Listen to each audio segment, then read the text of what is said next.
बोलो जयकारा बोल मेरे श्री गुरु महाराज की जय।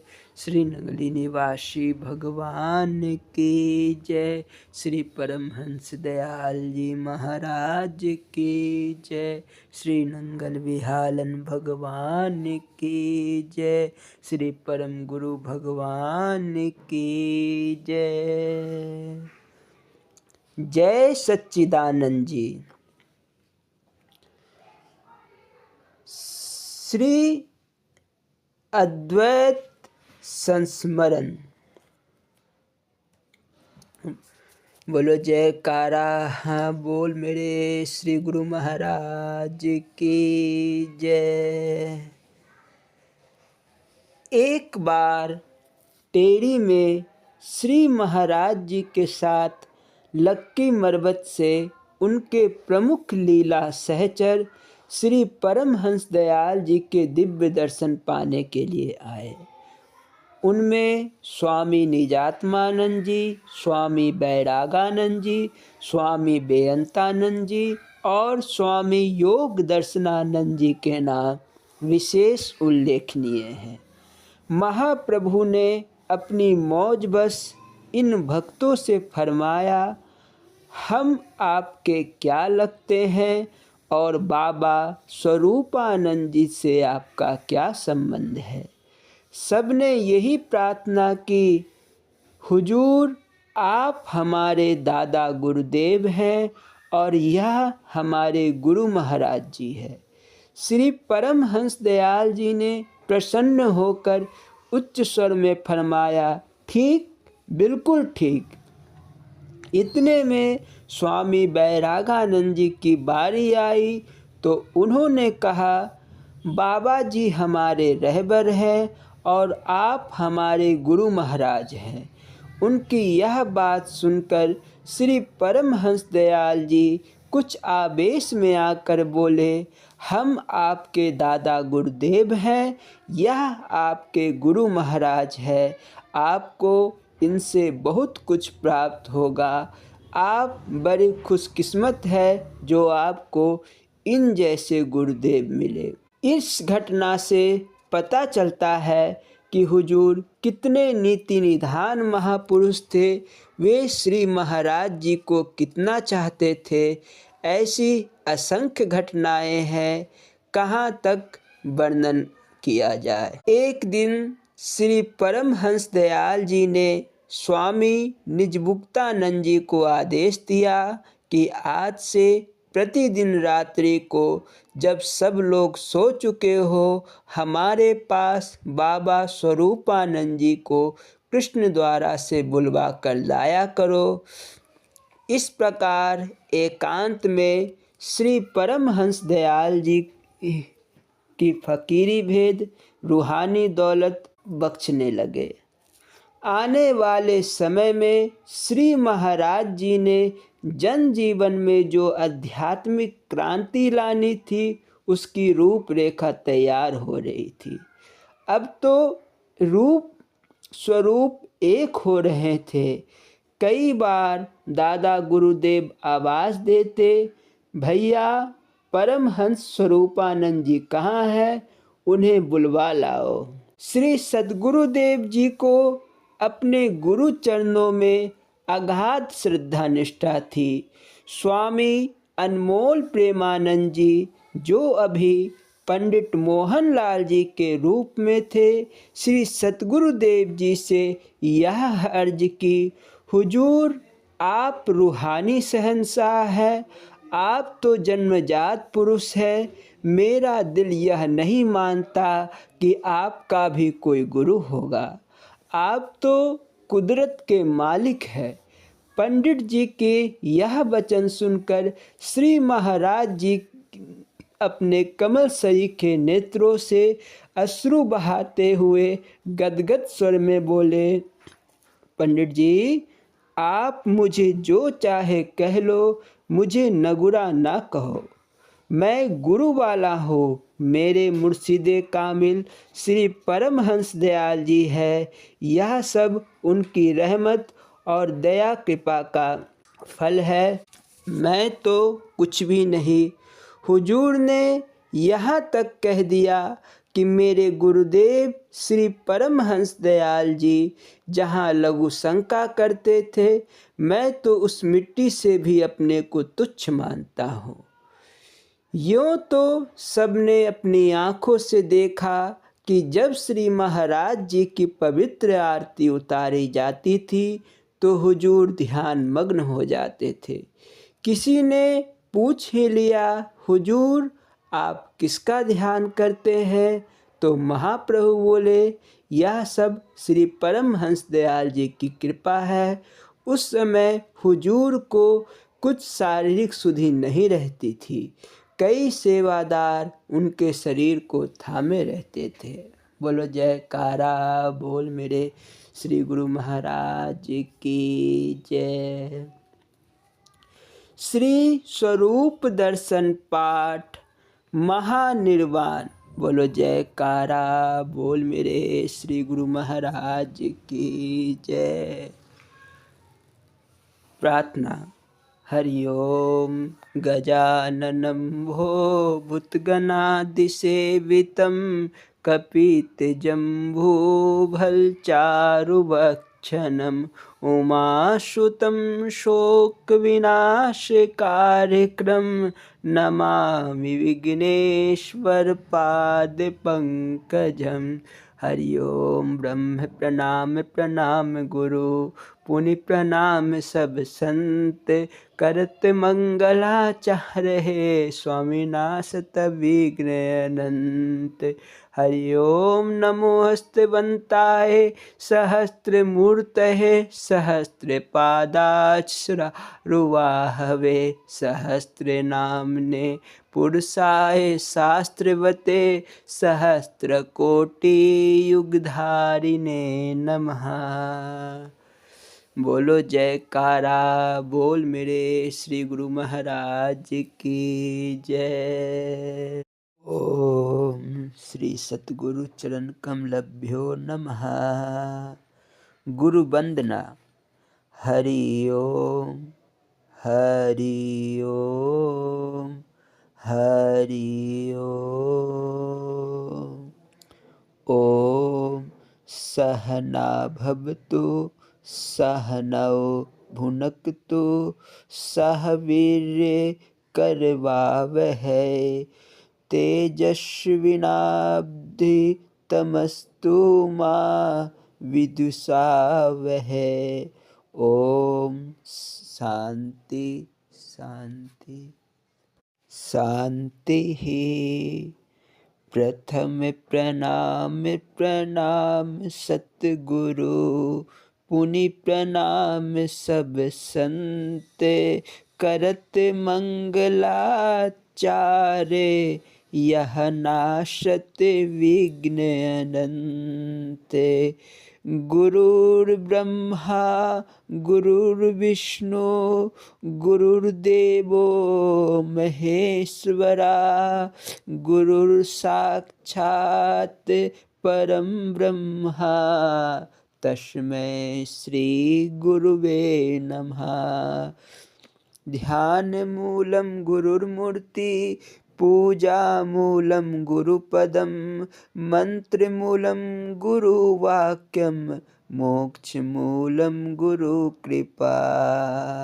गुरु गोविंद करि जानिए, रहिए शब्द समाए, मिले तो दंडवत बंदगी, नहीं पल पल ध्यान लगाए।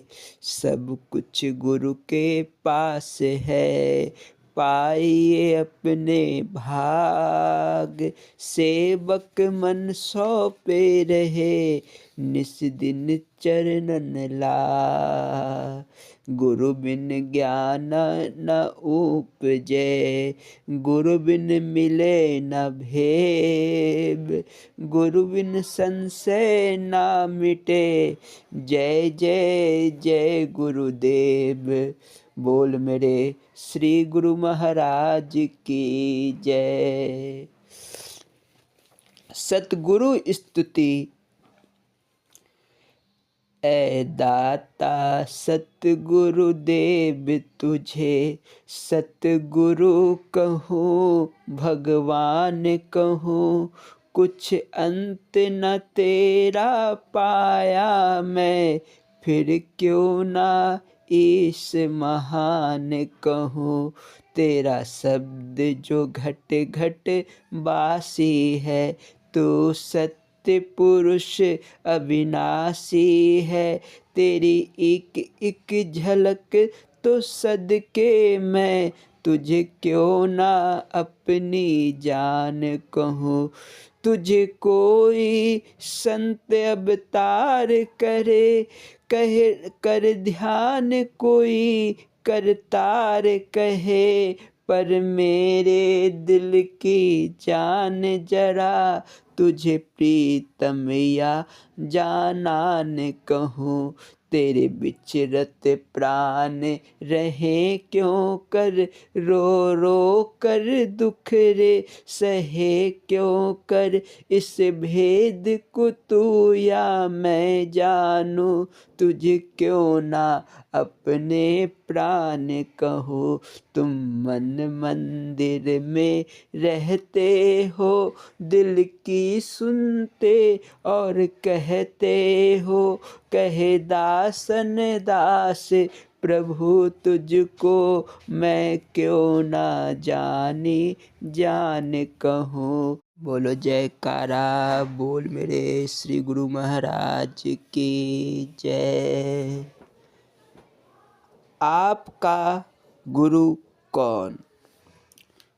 कुछ देर बाद श्री सतगुरु देव जी अपनी मौज में आकर फरमाने लगे, हमारी सेवा कौन कौन करेगा। श्री महाराज जी के वचन सुनते ही सब प्रेमी तैयार होकर खड़े हो गए। एक सेवक अपनी भावना प्रकट करते हुए प्रार्थना करने लगा कि मैं सोने का सिंहासन तैयार करूँगा। दूसरा बोला, मैं चांदी का पलंग तैयार करूँगा। सब अपने अपने प्रेम को प्रकट कर रहे थे। हृदय सम्राट महाप्रभु के पलंग को सेवकों ने कंधों पर उठाया हुआ था और बारी बारी यह सेवा सबको मिल रही थी। कुछ देर पश्चात श्री महाराज जी बोले, हमारे पलंग को उठाने का मतलब जानते हो क्या है। कोई भी प्रेमी इसका ठीक ठीक उत्तर ना दे सके। फिर स्वयं ही हुजूर बोले, इस समय आप सबने मुझे सिर पर उठाया है। आप नीचे खड़े हो और मैं ऊपर हूँ। इस समय को सदा याद रखना। जहाँ भी जाओ मुझे हर समय अपने अंग संग और सिर पर हाजिर जानना। मैं केवल इसी घड़ी के लिए ही आपके सिर पर नहीं हूँ, बल्कि इसी तरह सदा आपके सिर पर खड़ा रहूँगा। जो सतनाम, सहज योग, निरक्षर नाम, ब्रह्म चिंतन, आत्मविचार और साक्षी स्वरूप का मार्ग मैंने आपको बताया है, उसका डंका सारे संसार में बजा दो। जहाँ जाओ परोपकार करो, परंतु एक बात हमेशा याद रखना, स्वयं कभी गुरु ना बन बैठना। संसार वाले आपको गुरु कहे तो कहे, परंतु आप अपने को गुरु ना समझना।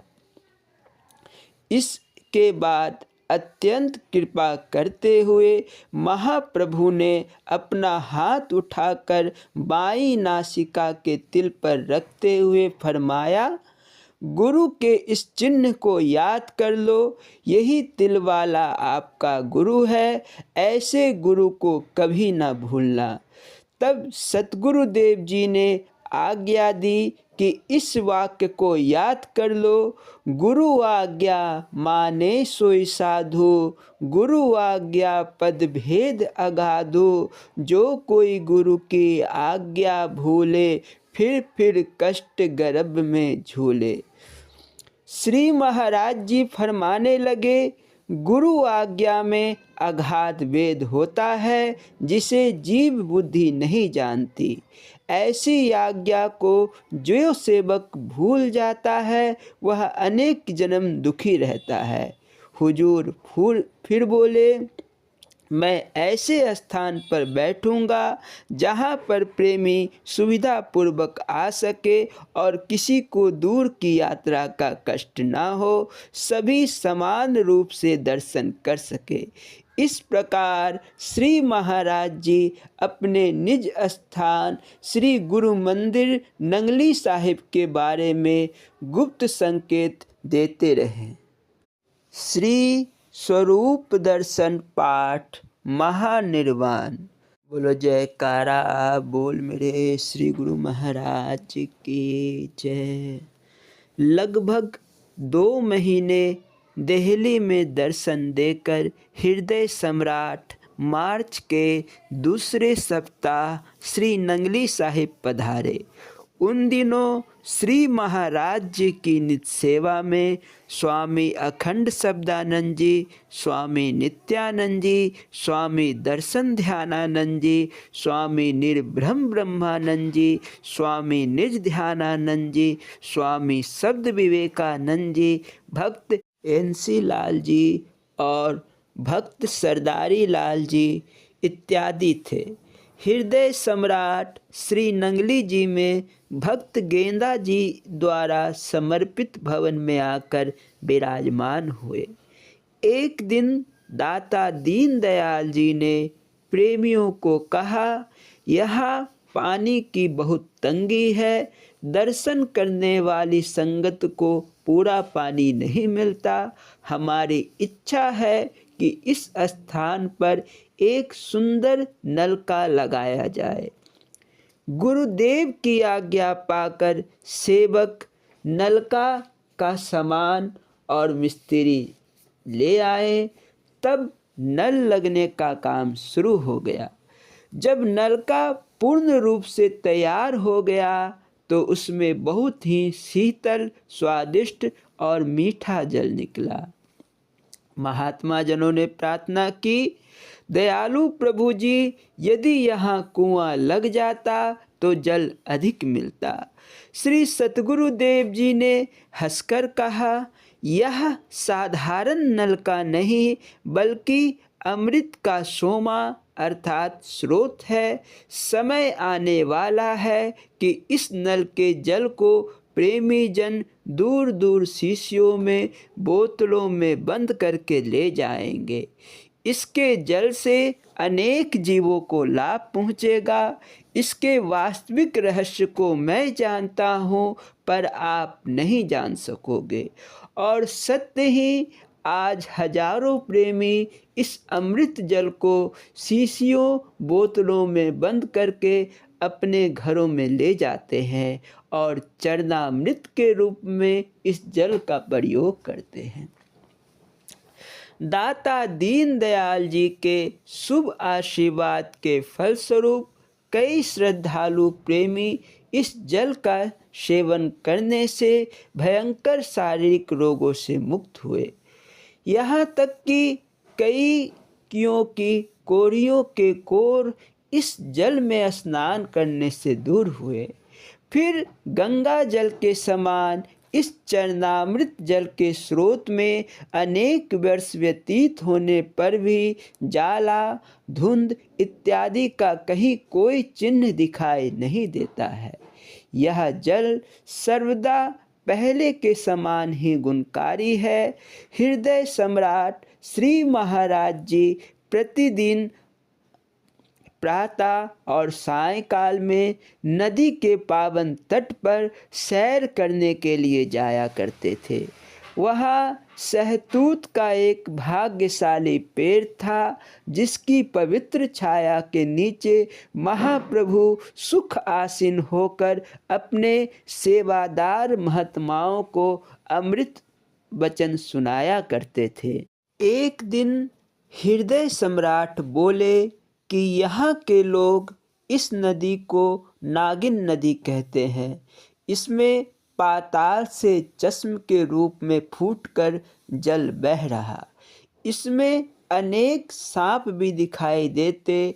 शीघ्र ही समय आने वाला है कि सांप तो अपने घरों को चले जाएंगे।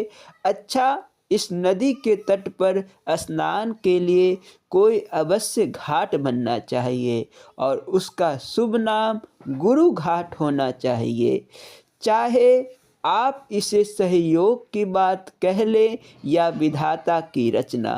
महाप्रभु की पावन जन्मभूमि श्री टेरी जी के समीप तोई नाम की और उधर पंजाब आश्रम में भी चिनाब नदी के तट पर स्थित था।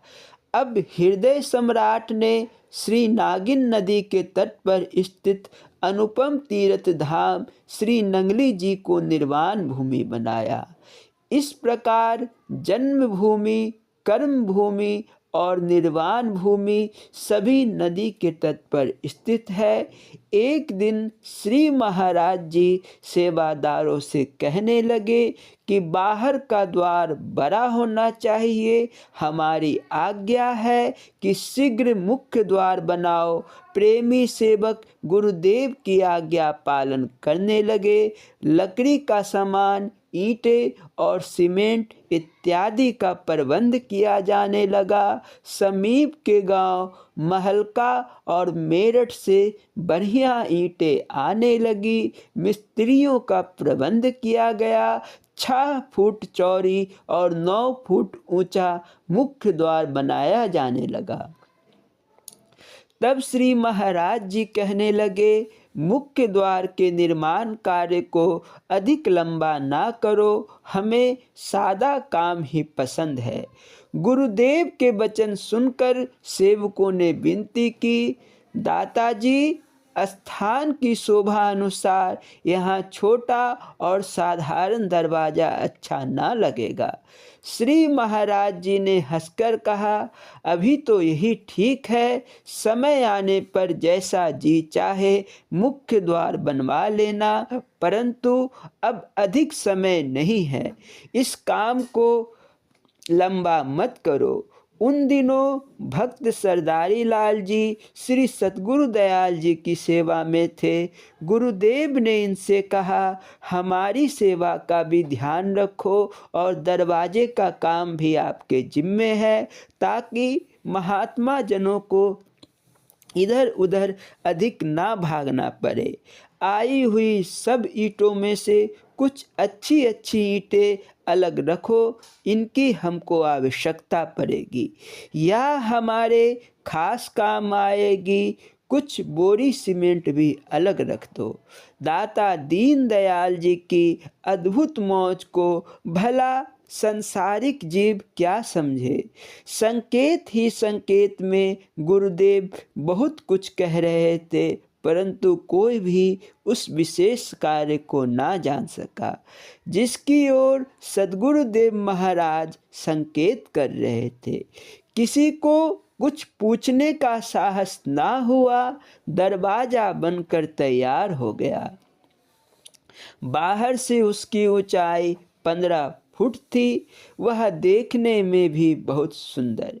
इस प्रकार सतगुरु दयाल जी सर्व प्रेमियों को संकेत ही संकेत में निज धाम सिधारने की बात कह गए। दाता दीन दयाल जी मार्च के दूसरे सप्ताह में दिल्ली से श्री नंगली साहिब पधारे। मार्च का महीना समाप्त हो गया। अप्रैल मास का श्री गणेश हुआ। उन दिनों श्री स्वामी निजात्मानंद जी, स्वामी अभेदानंद जी, स्वामी सतविचारानंद जी, स्वामी अजुनियानंद जी और दूसरे कई महात्मा जन चकौरी आश्रम में विद्यमान थे। श्री स्वामी बैरागानंद जी सिंध में थे और श्री स्वामी बेयंतानंद जी आनंदपुर गए हुए थे। यह दास उन दिनों लायलपुर अस्पताल में बीमार पड़ा था। हृदय सम्राट श्री महाराज जी किसी विशेष कार्य निमित्त 3, 4 एवं 5 अप्रैल को श्री नंगली साहिब से बाहर रहे। मंगलवार 7 अप्रैल सन 1936 को गुरुदेव सकौती टांडा स्टेशन पर पधारे। पहले तो गुरुदेव कार में सवार होकर सीधे नंगली जी जाया करते थे, इसलिए प्रेमियों के को उनके शुभ दर्शन नहीं हो पाते थे। सकौती टांडा स्टेशन के रेलवे कर्मचारी यही सोचा करते थे कि पता नहीं हम पर कब दया दृष्टि होगी और हम जी भर के कब श्री सतगुरुदेव जी के शुभ दर्शन प्राप्त हो। उस दिन प्रेमियों के भाग्य खुल गए। श्री महाराज जी अपनी मौज बस गाड़ी से उतरकर उन रेलवे कर्मचारियों के पास पहुंच गए। उन्होंने महाप्रभु का बहुत आदर सम्मान किया। श्री सतगुरुदेव जी ने उनसे कहा, आज अच्छा अवसर है, खूब जी भरकर दर्शन कर लो। साथ ही शुगर फैक्ट्री के अच्छे गणमान्य व्यक्ति में भी श्री दर्शनों के लिए आए। गुरुदेव ने अपनी मौज बस 250 रुपये का प्रसाद, फल और मिठाई मेरठ से मंगवाकर सबको बांटा। उन प्रेमियों ने पूछा, महाराज जी ये कैसा प्रसाद है जो आप इतनी खुशी में बांट रहे हो? गुरुदेव ने मुस्कुराकर कहा, इस प्रसाद में यह कृपा रूपी प्रसाद छिपा हुआ है जिसे हम विवश होकर बांटना चाहते हैं। सर्वसाधारण व्यक्ति जिसको कृपा समझते हैं वह कृपा नहीं होती। सांसारिक सुख पाने के लिए संतों से प्रार्थना करना उचित नहीं। फिर महाप्रभु ने सबको संबोधित करते हुए कहा, आप लोग बहुत भाग्यशाली हो जो यह दर्शन कर रहे हो। कुछ अनजान व्यक्तियों ने यह सोचा कि यह अच्छे संत हैं, अपने ही मुख से अपनी प्रशंसा कर रहे हैं, परंतु यह बात मिथ्या न थी। गोसाई तुलसीदास जी इसी बात की पुष्टि की है। संत उदय संतत सुखकारी, विश्व सुखद जिमि इंदु दमारी। अर्थात संत विश्व सुख के लिए ही प्रकट होते हैं, जैसे रात्रि का अंधकार दूर करने के लिए चंद्रमा की आवश्यकता होती है। दाता दीनदयाल जी ने प्रसाद बांटकर कहा, भाई झोलियाँ भरकर प्रसाद ग्रहण करो, पता नहीं यह समय फिर कब हाथ आए, कौन जाने कल क्या होगा। बस इस प्रकार के सांकेतिक उत्तर देकर महाप्रभु कार में सवार होकर सकौती टांडा से श्री नंगली जी में पधारे। अब तक दास अपने मालिक श्री इष्टदेव भगवान की पावन जीवन लीलाएं लिखते लिखते आनंद मग्न था, परंतु हे विधाता, यह अभागे हाथ अब क्या लिखने जा रहे हैं। श्री नंगली साहिब पहुंचकर क्या हुआ उसकी कल्पना करते ही हृदय सिहर उठता है। यह निर्लज प्राण निकल क्यों नहीं जाते? अपने प्राणेश्वर दाता दीनदयाल जी के बिना यह प्राण अब तक इस शरीर में कैसे अटक रहे हैं? हे प्रभु, तेरी अद्भुत लीला कैसे वर्णन करूं? यह अभागी लेखनी अपने हृदय सम्राट के महानिर्वाण प्राप्ति का वर्णन कैसे लिख सकेगी? महाप्रभु, आप स्वयं ही यह शक्ति प्रदान करें ताकि यह कार्य सुसंपन्न हो सके। दाता दीनदयाल जी ने श्री नंगली साहिब पधार कर उसी दिन शाम को अपने सेवकों को आज्ञा दी कि हलवे का इतना प्रसाद बनाओ ताकि गांव के प्रेमियों को जी भरकर प्रसाद मिले। तत्काल श्री सतगुरु दयाल जी की आज्ञा का पालन किया गया। लगभग 19 मन हलवे का प्रसाद बनाया गया। तब सब प्रेमी को बुलाकर झोलियां भर भर कर प्रसाद दिया गया। उस समय हृदय सम्राट सुंदर पलंग पर विराजमान थे। किसी प्रेमी ने पूछा, महाप्रभु, यह प्रसाद क्यों बांटा जा रहा है? श्री महाराज जी ने मुस्कुराकर उत्तर दिया, हम परसों श्री नंगली साहिब से जाएंगे, इसलिए प्रसाद दिया जा रहा है। तब सभी प्रेमियों ने श्री चरणों में विनती की, दाताजी, हम लोग आपके पावन दर्शन के बिना कैसे निर्वाह कर सकेंगे? जब यह सांवली सूरत आँखों से ओझल होगी तो दिल पर क्या बीतेगी? हमारे यह प्राण आपके वियोग दुख को नहीं सहन कर पाएंगे। महाप्रभु, हमें छोड़कर मत जाइए, नंगली से कहीं दूर ना जाइए। श्री सतगुरु दयाल जी ने उन प्रेमियों के करुण विलाप को सुनकर कहा, प्रेमी, धैर्य धरो, मैं शरीर से तो अवश्य जाऊंगा, परंतु आज से सदा आपके पास रहूंगा। तब भक्त गेंदा राम जी ने नेत्रों से अश्रुधारा बहाते हुए विनती की, दयाल जी, हम आपके सुंदर मुखमंडल के दर्शन करने के लिए दूर कहाँ जाएंगे? हम गरीब हैं, निर्धन हैं, इसीलिए धन खर्च करके दूर स्थान पर आपके दर्शन नहीं कर सकेंगे। तब श्री महाराज जी ने कहा, अच्छा प्रेमियों, आपको चिंता करने की कोई आवश्यकता नहीं। मैं शारीरिक रूप से भी सदा आपकी नंगली में रहूँगा। आपको कहीं जाने की आवश्यकता ना रहेगी। जिसको मेरे दर्शन की इच्छा होगी वह नंगली में ही आ जाया करेगा। हजारों लोग यहाँ आया करेंगे। यह नंगली तीर्थ प्रसिद्ध होगा और संतों की नंगली कहलाएगी। यह मेरा आदि स्थान अर्थात गद्दी है। इसे साधारण कुटिया ना समझना, यह गुरु मंदिर है अर्थात गुरु का द्वारा।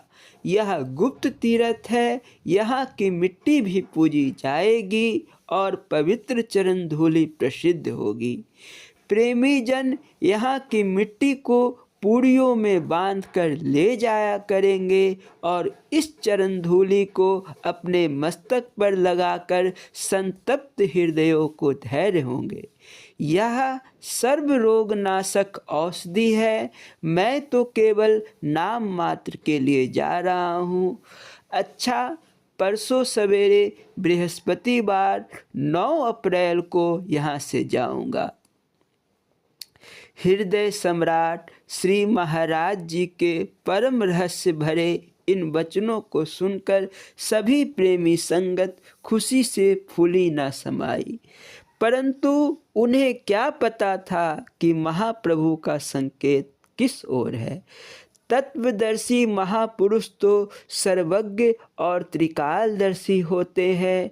भाग्य की विडंबना देखिए कि वेदांत के श्री स्वामी विवेकानंद जी ने महासमाधि लेने से 7 दिन पूर्व ही बंगाली भाषा में छपे हुए कैलेंडर को मंगवाया और उस पर शुक्रवार 4 जुलाई की तिथि कोष की चारों ओर लाल पेंसिल से गोला खींच दिया।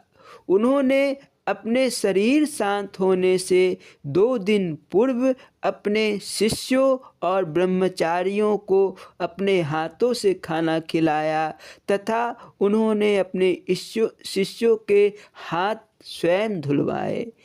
1-2 शिष्यों ने कहा, स्वामी जी, आप ये क्या करते हैं? यह सेवा तो हमें करनी चाहिए। स्वामी विवेकानंद जी ने उत्तर दिया, हजरत ईसा मसीह ने अपने शिष्यों के चरण धोए थे। उत्तर में किसी ने कहना चाहा कि हजरत ईसा मसीह चरण धोने के पश्चात जीवित ना रहें, परंतु किसी के मुख से यह शब्द ना निकले। शुक्रवार 4 जुलाई के दिन स्वामी जी अपने कमरे में बैठ गए और अंदर से दरवाज़ा बंद कर लिया था। साथ ही सभी शिष्यों को यह आज्ञा दी कि मुझे कोई ना बुलाए, जब मुझे आवश्यकता होगी तो घंटी बजाकर बुला लूँगा। इस प्रकार समाधिस्थ होकर स्वामी विवेकानंद जी ने अपने स्थूल शरीर को शांत किया। भगवान तथागत गौतम बुद्ध ने भी अपने परम शिष्य आनंद को कुशीनगर जिला देवरिया उत्तर प्रदेश में अपने शरीर शांत होने के विषय में स्पष्ट रूप से कह दिया था। इसी प्रकार परमहंस योगानंद जी ने भी अमेरिका में अपने शिष्यों से कहा कि मार्च के महीने में मेरी एक विशेष भेंट अपॉइंटमेंट है। यह कहकर उन्होंने डायरी मंगवाई और उसमें मार्च महीने के चारों ओर लकीर खींच दी। इस प्रकार उन्होंने मार्च महीने में ही अपना शरीर शांत कर दिया। श्री दादा गुरुदेव श्री परमहंस दयाल जी ने भी निज धाम सिधारने से 5 दिन पूर्व अपने भक्तों को स्पष्ट रूप से कह दिया था कि जो कुछ हमसे पूछना हो अभी पूछ लो, हम सब कुछ बतलाएंगे, क्योंकि अब जीवन समाप्त है, इस देह का अंत अवश्य होगा। पुराने वस्त्र मनुष्य कब तक पहने रहे। इस प्रकार महाप्रभु दाता दीन दयाल जी ने अपनी निर्वाण प्राप्ति के विषय में स्पष्ट रूप से कह दिया कि हमने गुरुवार 9 अप्रैल को सवेरे जाना है। तब हृदय सम्राट श्री महाराज जी ने श्री सहबाज जी को बुलवाया। वह मुसलमान मिस्त्री थे। उनसे गुरुदेव बोले, हम 9 अप्रैल को प्रातः यहाँ से जाने वाले हैं। हमारे जाने के पश्चात इस स्थान पर जहाँ 2 सहतीर मिलते हैं और नीचे लकड़ी का जो स्तंभ है, उस स्तंभ और दोनों सहतीरों को हटा देना। इस कमरे को विशाल रूप में बनाकर इस स्तंभ के स्थान पर हमारे रहने का आसन बनाना, क्योंकि हम सदा इसी स्थान पर विराजमान रहेंगे। हमारे रहने का स्थान प्रेमियों को आनंद देने वाला और सुंदर हो। इतने स्पष्ट वचन सुनकर भी प्रेमी उस गुप्त रहस्य को ना जान सके और कोई भी यह न पूछ सका कि श्री महाराज जी आप कहाँ जा रहे हैं। बुधवार 8 अप्रैल को श्री महाराज जी प्रातःकाल अपने नियमानुसार सैर को गए। सैर से लौटकर महाप्रभु ने स्वामी निज ध्यानानंद जी को आज्ञा दी कि स्टेशन पर जाकर चकौरी आश्रम में तार दे आओ, ताकि स्वामी निजात्मानंद जी, स्वामी अभेदानंद जी, स्वामी अजुनियानंद जी इत्यादि शीघ्र यहाँ नंगली पहुँच जाए। 1-2 शीशी इत्तर भी खरीद लेना। 2 सफ़ेद लट्ठे की चादर भी बनवाओ। सेवादार महात्माओं ने प्रार्थना की, महाप्रभु चादरें तो आगे भी काफ़ी पड़ी है। गुरुदेव बोले, यह दोनों चादरें किसी विशेष समय में काम आएगी। स्वामी निज ध्यानानंद जी महाप्रभु की आज्ञा अनुसार इत्तर की शीशियों और चादरें लेकर शाम को श्री चरणों में पहुंच गए। इधर दाता दीन दयाल जी दोपहर के समय नीम के पेड़ के नीचे आंगन में पलंग पर विराजमान होकर विश्राम करने लगे। स्वामी अखंड शब्दानंद जी महाप्रभु को पंखे से हवा करने लगे। स्वामी अखंड शब्दानंद जी ने लक्की मरबत में सीमा प्रांत में अध्यापक रह चुके थे।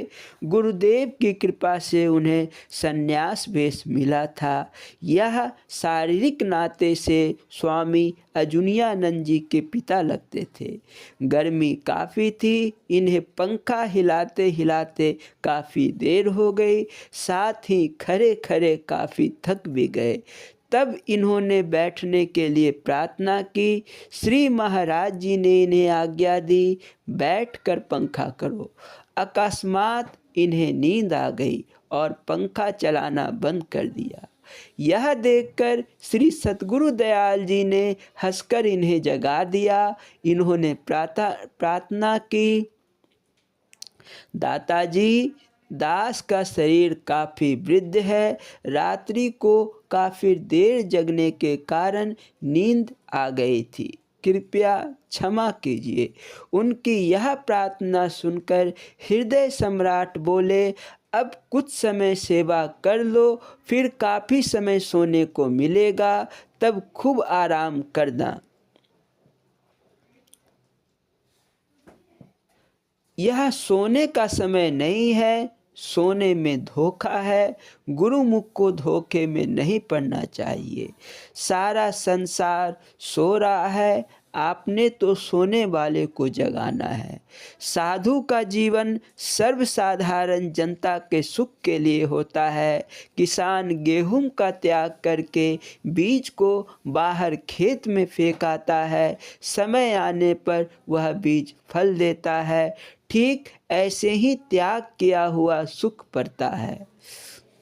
शारीरिक सुख के त्यागने से आत्मिक सुख मिलता है।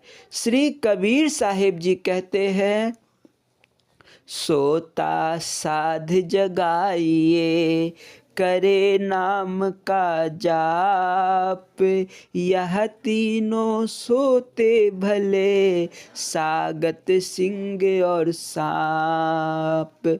साधु जागता ही शोभा पाता है, परंतु चोर, सिंह और सर्प यह तीनों सोते अच्छे हैं। जगा हुआ साधु भजन अभ्यास करेगा और अपनी सिमरन शक्ति से लोक उपकार करेगा। यदि साधु ही सो गया तो संसार को कौन जगाएगा। यह जागने का समय है, जाग करके कुछ बन जाओ, फिर आपको खूब आराम करवाऊंगा। आपको शरीर की सेवा करके थकावट हो रही है, परंतु यही थकावट सुख का कारण बनेगी। मजदूर मजदूरी करके अर्थात खून पसीना एक करके रोटी का मुंह देखता है। जब पैसा कमाने के लिए इतना कष्ट सहन करना पड़ता है, तब तो भक्ति मार्ग में भी कुछ न कुछ तितिक्षा अवश्य करनी चाहिए। शारीरिक सुख तो पशु भी पा रहे हैं, परंतु वह आत्म सुख से वंचित हैं। बड़े बड़े धनी व्यक्ति और राजे महाराजे अपने घरों में कुत्ते पालते हैं और उन कुत्तों के पालन पोषण के लिए 2-4 सेवादारों को लगाया जाता है।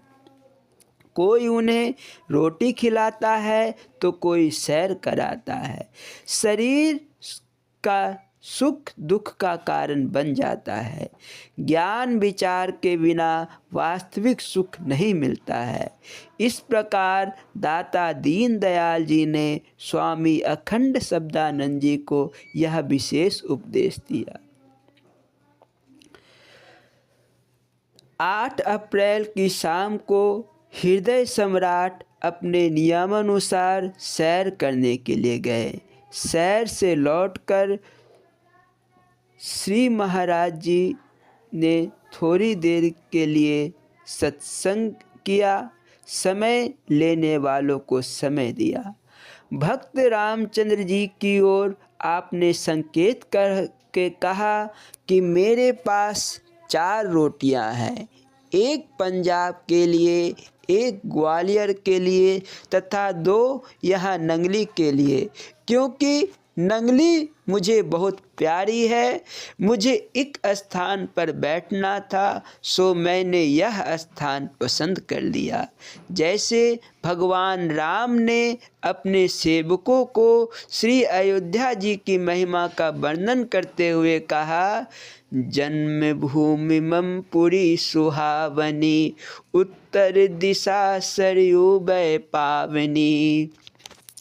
रात्रि को महाप्रभु ने थोड़ा भोजन किया, फिर हृदय सम्राट विश्राम करने लगे। आपने अपने सेवादार महात्माओं को आज्ञा दी कि आप लोग कमरे के बाहर ही बैठो, जब मुझे सेवा की आवश्यकता होगी तो मैं घंटी बजाकर बुलवा लूँगा। यहाँ यह बात याद रहे कि दाता दीनदयाल जी ने कुछ दिन पूर्व एक घंटी मंगवाई थी। जब गुरुदेव एकांत में रहते तो आवश्यकता पड़ने पर घंटी बजाकर सेवकों को बुला लेते थे। सेवादार महात्माओं ने प्रार्थना की, महाप्रभु आप सुबह 9 बजे जाने के लिए कह रहे थे। सवेरे के नाश्ता और मार्ग के भोजन के विषय में जो आपकी आज्ञा हो वैसा किया जाए। परंतु श्री सतगुरुदेव जी ने हंसकर कहा, जाओ विश्राम करो, समय आने पर हम स्वयं बता देंगे। अतः 9 अप्रैल का वह अभागा दिन आ पहुँचा। श्री सतगुरुदेव जी ब्रह्म मुहूर्त में उठे और शौच क्रिया इत्यादि से निवृत्त होकर कमरे में जाकर पलंग पर विराजमान हो गए। सेवादार महात्माओं को गुरुदेव ने आज्ञा दी कि आप सब लोग कमरे के बाहर बैठे हो, आवश्यकता पड़ने पर आपको बुला लिया जाएगा।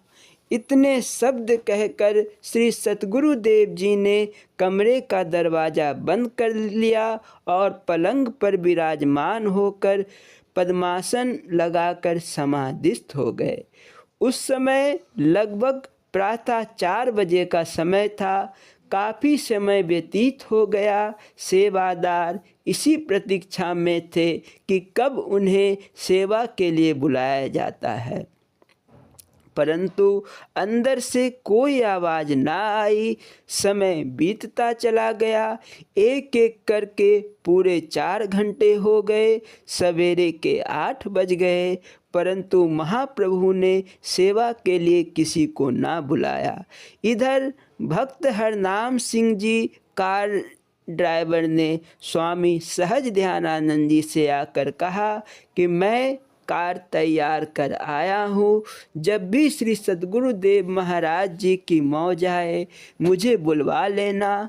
उधर हृदय सम्राट प्राणाधार श्री सद्गुरुदेव महाराज जी ऐसी अखंड समाधि में लीन हुए जो फिर कभी न खुल सके। स्वामी सहज ध्यानानंद जी ने दरवाज़ों के सुराखों से अंदर झांका तो उन्होंने श्री सतगुरुदेव जी को पद्मासन लगाए गर्म शाल ओढ़े पलंग पर ही विराजमान देखा। उनका साहस ना हो सका कि अंदर जाकर देख सके। सेवादारों के दिल व्याकुल हो रहे थे। वे सोच रहे थे कि आज पता नहीं हृदय सम्राट ने हमें क्यों नहीं बुलाया। उनको क्या पता था कि अब कभी उस सुंदर मुख से कानों में अमृत उड़ेलने वाले मधुर और कोमल शब्द सुनाए नहीं पड़ेंगे।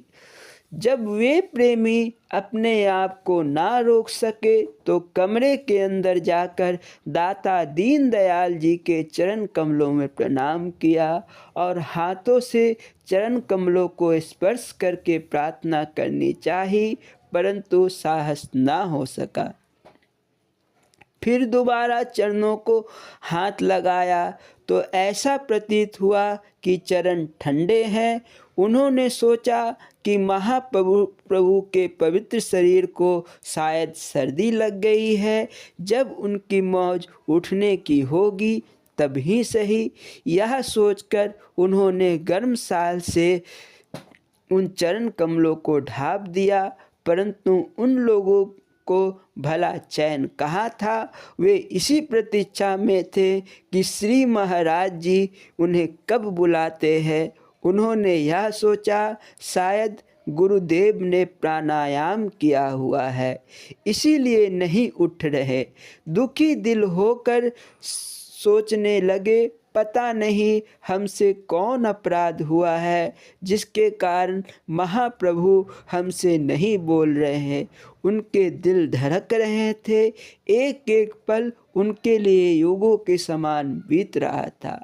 अंत में वे अपने आप को रोक ना सके। स्वामी सहज ध्यानानंद जी और दूसरे सेवादार महात्मा दरवाज़ा खोलकर कमरे के अंदर चले गए। इन सब ने श्री चरण कमलों को दंडवत प्रणाम किया और फिर जब इन्होंने श्री चरणों को स्पर्श किया तो वैसे ही ठंडा पाया। उनके दिल चित्कार हो उठे। सभी ढाई मार मार कर रोने लगे और पृथ्वी पर लौटने लगे।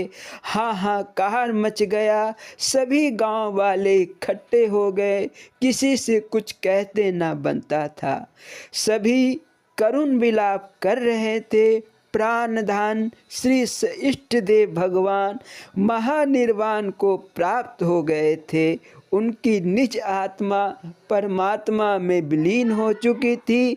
सच्चिदानंद प्रभु स्वामी स्वरूपानंद जी के रूप में अवतरित हुए थे। सदा स्वरूप आनंद में वह मग्न होकर वह आनंद स्वरूप हो गए। हृदय सम्राट श्री सतगुरु देव दयाल जी ने अपनी मौज बस अपनी जीवन लीला संवरण कर ली थी। प्रेमियों को अब विश्वास आया कि महाराज जी 9 अप्रैल को जाने की बात कह रहे थे। इससे उनका तात्पर्य अपनी अनंत यात्रा पर जाने से था। अब भी नंगली निवासियों को यह विश्वास नहीं होता था कि श्री महाराज जी अंतर ध्यान हो गए हैं, ज्योति ज्योत समा गए हैं। इस प्रकार महाप्रभु दाता दीन दयाल जी गुरुवार 9 अप्रैल सन 1936 तदनुसार 29 चैत संवत 1993 विक्रमी वैशाख बदी दूजी के दिन ब्रह्म मुहूर्त में अंतर ध्यान हुए। मेरठ जाकर सेवकों ने चकौरी और दूसरे प्रमुख आश्रमों में तारे दी। जब सकौती टांडा रेलवे के कर्मचारी को श्री महाराज जी के ज्योति ज्योत में समाने का समाचार मिला तब वे बहुत दुखी हुए। तब उन्हें महाप्रभु के वह वचन याद आए जो उन्होंने 2 दिन पहले उच्चारण किए थे कि आप भाग्यशाली हैं जो यह दर्शन कर रहे हैं। अब वास्तव में उन्हें इस रहस्य का पता चला कि वे ऐसा क्यों कह रहे थे। वे सभी प्रेमी श्री नंगली साहिब आए और गुरुदेव के पावन शरीर के दर्शन किए।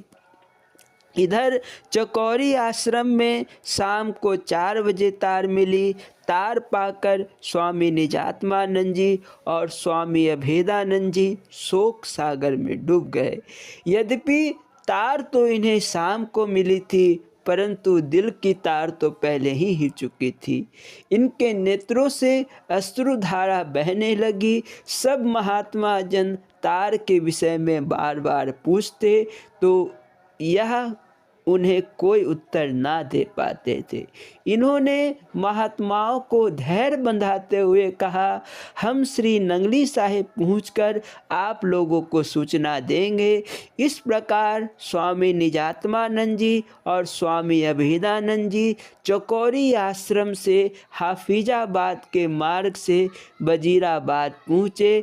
फिर वहाँ से गाड़ी पकड़कर लाहौर आए जहाँ स्वामी अजुनियानंद जी और स्वामी सतविचारानंद जी तथा अन्य कई महात्मा जन ठहरे हुए थे। इन्होंने उन महात्माओं का पता किया परंतु कुछ पता ना चल सका।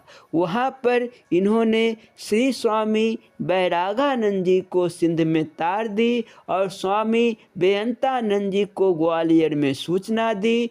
इस प्रकार ये दोनों महानुभाव 10 अप्रैल को सकौती टांडा पहुंच गए, जहां भक्त गेंदा जी और भक्त एसी लाल जी आए हुए थे। उन्होंने उनसे यह सब समाचार सुना।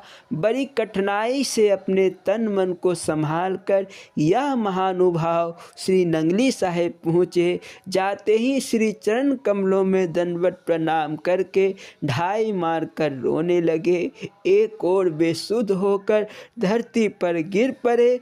पहले तो सभी प्रेमियों का यह विचार था कि शायद श्री सद्गुरुदेव महाराज जी प्राणायाम करके बैठे हुए हैं, परंतु अब पूर्ण खोज करने पर पता चला कि हुजूर दाता दीनदयाल जी के पवित्र कोमल सिर की चोटी से थोड़ा मांस फूटा हुआ है। महाप्रभु की चेतन सत्ता योग सिद्धि द्वारा ब्रह्मरंध्र से निकलकर अपने परम धाम को सिधार चुकी थी। वैसे शरीर छोड़ने का कोई चिन्ह तक दिखाई नहीं देता था। उनके मुख की आभा देखकर ऐसा प्रतीत होता था कि जैसे महाप्रभु का शरीर शांत ना हुआ हो, ना ही शरीर का रंग बदला था, ना ही माथे पर सिकन पड़ी थी। बिल्कुल पहले जैसा ही सुंदर और कोमल महाप्रभु का शरीर था। उनके अधरों पर मुस्कान खेल रही थी। काफ़ी समय व्यतीत होने पर भी ऐसा प्रतीत होता था हृदय सम्राट योग समाधि में लीन होकर परम आनंद ले रहे हैं। परमहंस योगानंद, महर्षि अरबिंदु और कितने ही दूसरे महापुरुषों के देहांत होने पर भी उनके शरीर वैसे के वैसे ही चमक दमक वाले थे, जैसे उनके जीवन काल में थे। गर्म आंसू बहाते और ठंडी आहें भरते हुए पहले तो स्वामी निजात्मानंद जी और स्वामी अभेदानंद जी ने यह विचार किया कि गुरुदेव के पवित्र शरीर को पंजाब में चौकौरी आश्रम में ले जाया जाए। नंगली के प्रेमी भक्तों और सेवादारों को श्री महाराज जी के पवित्र वचन सुनाए, जिसमें उन्होंने श्री नंगली साहिब में रहने के लिए कहा था। महाप्रभु का यह वचन सुनकर स्वामी निजात्मानंद जी, स्वामी अभेदानंद जी तथा दूसरे महात्माओं ने निश्चय किया कि पवित्र शरीर को वही समाधि दी जाए। 11 अप्रैल को समाधि का कार्य आरंभ हुआ, परंतु समाधि कहाँ बनवाई जाए, इस विषय में कोई बात समझ में नहीं आती।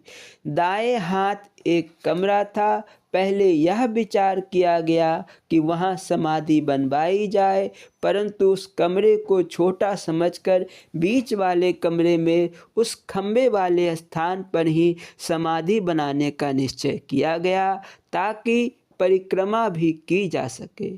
अब वह खम्बा, जिसके विषय में दाता दीनदयाल जी ने कई बार हटाने की आज्ञा दी थी, हटा दिया गया। सेवकगण महाप्रभु के संकेतों का सिमरन करके रोते थे। उन्हीं ईंटों की समाधि बनवाई गई, जिनको श्री महाराज जी ने यह कहकर अलग रखवाया हुआ था कि हमारे विशेष काम आएगी। शनिवार 11 अप्रैल को शाम 4 बजे हृदय सम्राट के दिव्य शरीर को स्नान कराया गया, सुंदर नए वस्त्र पहनाए गए। फिर ऊपर से दाता दीनदयाल जी को वही राजकीय वेशभूषा पहनाई गई। शीश पर वही सुंदर गुलाबी रुमाल बांधा गया। वही नए दांत जो दिल्ली में बनवाए गए थे लगाए गए। सुनहरी ऐनक पहनाई गई। लाल रंग की बनारसी ओढ़नी ऊपर से ओढ़ाई गई। इस प्रकार संपूर्ण रूप से श्री सतगुरुदेव जी को सजा संवार कर आसन पर विराजमान किया गया। सब संगत ने दाता दीनदयाल जी के स्थूल पावन शरीर के अंतिम दर्शन किए। फिर श्री महाराज जी की पवित्र आरती उतारी गई। आरती के समय श्री स्वामी निजात्मानंद जी और स्वामी अभेदानंद जी ने स्वयं अपनी आंखों से देखा कि हृदय सम्राट के सुंदर मुखमंडल पर पसीने की बूंदें चमक रही थी। पहले भी जब श्री महाराज जी की कभी कभी बहुत अनुनय विनय करने पर महात्मा लोग आरती उतारते थे तो उस समय हृदय सम्राट ध्यान मग्न हो जाते थे। उनको अपने शरीर की कोई सुधि ना रहती। एक दो सेवादार श्री महाराज जी के मुख के नीचे हाथ रखकर उनके पावन शरीर को संभालते थे। गुरुदेव के मुखमंडल पर पसीने की बूंदें चमकने लगती थी और मस्ती के कारण मुख पर लालिमा उभर आती थी। आज भी प्रेमियों ने जब वही दृश्य देखा तो सब आश्चर्यचकित रह गए। यह अद्भुत चमत्कार देखकर नंगली निवासियों को यह विश्वास नहीं होता था कि गुरुदेव अंतर ध्यान हो गए। वे तो यही कहते थे कि महात्मा लोग ऐसे ही उन्हें समाधि दे रहे हैं। एक विकट समस्या उत्पन्न हो गई। इस पर स्वामी निजात्मानंद जी ने ग्रामवासियों को समझाया। इस प्रकार पुरातन संन्यास की विधि अनुसार धूप दीप और पुष्पमालाएं भेंट करके 11 अप्रैल रात्रि 10 बजे समाधि दी गई। सीमेंट और ईंटों द्वारा चबूतरा बनवाया गया। जिस समय समाधि को ऊपर से बंद करने लगे तो एक बार फिर चीख पुकार और करुण रुदन होने लगा। अपने प्राणाधार प्रियतम श्री सद्गुरुदेव महाराज जी के कोमल सुंदर शरीर और उनके दिव्य मुखमंडल के दर्शन करके प्रेमियों के निर्जीव शरीरों में नवजीवन का संचार होता था। आज वह दिव्य शरीर सदा के लिए इन स्थूल नेत्रों के सामने से ओझल हो रहा था। बस इसी विरह वेदना का अनुभव करते ही प्रेमी रोने लगे। श्री स्वामी निजात्मानंद जी और स्वामी अभेदानंद जी का तो रो रो कर बुरा हाल हो गया। उनकी आंखें सूज गई, शरीर में कोई शक्ति ना रही। स्वामी अभेदानंद जी तो श्री महाराज जी के स्थूल शरीर के साथ ही समाधि लेना चाहते थे, परंतु श्री स्वामी निजात्मानंद जी ने उन्हें समझाया। श्री स्वामी बैरागानंद जी और स्वामी बेअंतानंद जी, स्वामी सतविचारानंद जी तथा स्वामी अजुनियानंद जी भी 12 अप्रैल को श्री नंगली साहिब पहुंच गए। यह सभी महानुभाव श्री सतगुरुदेव जी की महासमाधि के दर्शन करके करुण विलाप करने लगे। श्री स्वामी बैरागानंद जी तो ढाई मार कर गिर पड़े और बोले, हाय प्राणाधार, आप किसके आश्रय छोड़ गए हैं? भूमि पर जोर गिरने के कारण इनके माथे पर घाव हो गया, जिसमें से रक्त बह निकला। आपस में परामर्श करके इन सभी महानुभावों ने बैसाखी के शुभ दिन सोमवार 13 अप्रैल को श्री महाराज जी के पुण्य स्मृति में भंडारा किया। अगले दिन दाता दीनदयाल जी के भेषधारी शिष्यों और प्रमुख सेवकों को तार तथा पत्रों द्वारा सूचना दी गई। जिसने भी हृदय विदीन करने वाला यह शोक समाचार सुना, दुख सागर में डूब गए। कई प्रेमियों ने तो शरीर त्यागने का यत्न किया। जब यह दुखद समाचार गुफा आश्रम डेरी गाजी खां में स्वामी निजानंद जी को मिली तो उस समय वह सत्संग कर रहे थे। यह समाचार पाते ही अपने प्रियतम का वियोग ना सह सके, अपने आसन खाट से तत्काल भूमि पर गिरकर इष्ट देव भगवान के चरण कमलों में सदा के लिए लीन हो गए। उनके प्राण पखेरु उड़ गए। उनकी गुरु भक्ति की सर्वत्र प्रसन्नता होने लगी। इस प्रकार जहाँ जहाँ भी यह समाचार पहुंचा, वहाँ ही प्रेमी जन रो रो कर निढाल होने लगे। देश के प्रमुख सभी समाचार पत्रों में यह शोक समाचार छपा। ऐसा प्रतीत होता था कि आध्यात्मिक गगन में ब्रह्म विद्या का महान सूर्य अस्त हो गया, परंतु जैसे सूर्य अस्त होने पर भी चंद्रमा के रूप में अपना सुंदर और शीतल प्रकाश सदा प्रदान करता है, ठीक इसी प्रकार श्री सतगुरुदेव जी के स्थूल शरीर के ज्योति ज्योत समाने पर भी उनके वचनामृत, उनके अमृत उपदेश तथा दिव्य मुख्य वाक्य जिज्ञासुओं को सदा पथ प्रदर्शन करते रहे। श्री नंगली निवासी भगवान की जय। बोलो जयकारा बोल मेरे श्री गुरु महाराज की जय। भजन। तू न मिलता तो राहे खुदा न मिलती मुझको, दुआओं से ज़्यादा शिफा न मिलती मुझको। मर मर के ढूंढा करे तुझको, यही मर्जी है तेरी, वरना जिंदगी यूं बेपता न मिलती मुझको। छू के नजरों से सारा पानी गुलाबी कर गया, वो नदी की सारी मछलियाँ शराबी कर गया।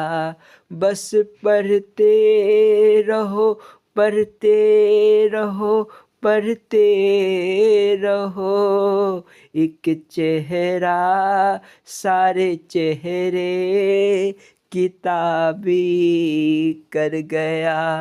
है बहुत सी खामियां मेरी बंदगी में, करनी आती नहीं फरियाद मुझे।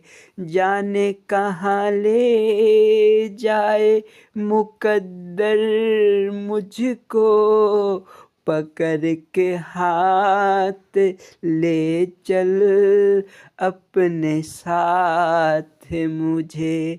वो गजल वालों का उस्लूब समझते होंगे, चांद कहते हैं जिसे खूब समझते होंगे। इतनी मिलती है मेरी गजलों से तेरी सूरत, लोग तुझको मेरा महबूब समझते होंगे। लोग तुझको मेरा महबूब समझते होंगे। बोलो जयकारा बोल मेरे श्री गुरु महाराज की जय। जय सच्चिदानंद जी।